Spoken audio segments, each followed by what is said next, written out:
Hello, my name is James Geach. I'm a Royal Society University Research Fellow based at the University of Hertfordshire.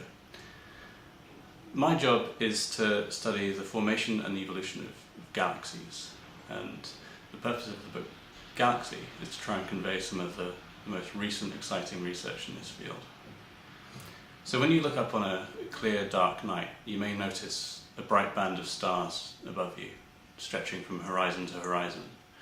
What you're looking at is the starry band of our Milky Way galaxy.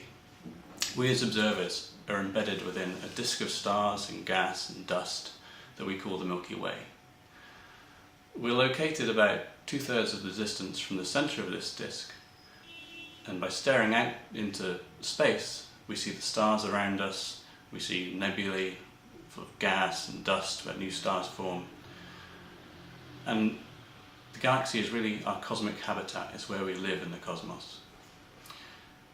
Unfortunately, we're embedded within the plane of this disk, so in order to study the galaxy it's quite difficult, because it's like being in a forest and staring at all the trees. You'd like to know what the whole forest looks like.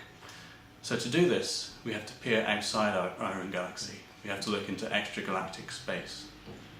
What we've learned over the past 100 years is that the universe is teeming with other galaxies.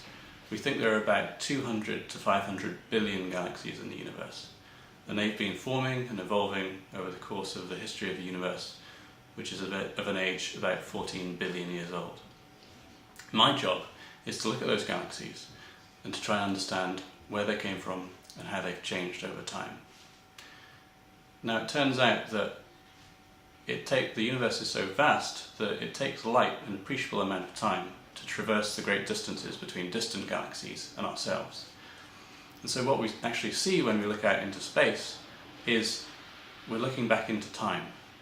The further away we look, the further back in time we're looking, because the light has taken so long to reach us. And this is incredible because it allows us to actually look back into time, to look back into the past history of the universe, and to see what galaxies were like in the past. In this book, I try to explain some of the most recent research into galaxies, how we think galaxies formed and evolved, what are the actual day-to-day workings of an astronomer trying to understand these things. We use the most amazing resources on Earth. We use telescopes based in the High Atacama in Chile, on top of Mauna Kea, the island of Hawaii, in Antarctica.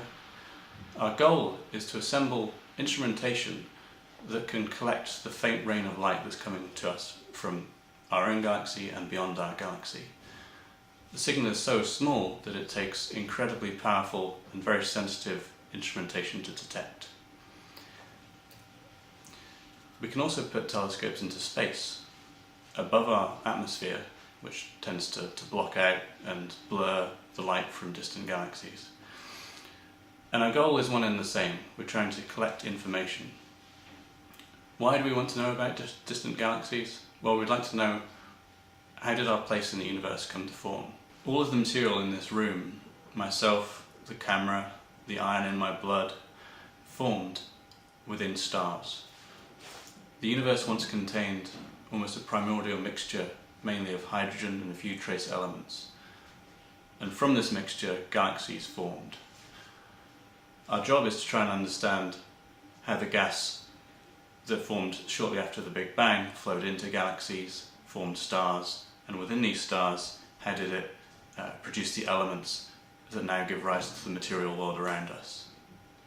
This is an exciting time in the field of galaxy evolution.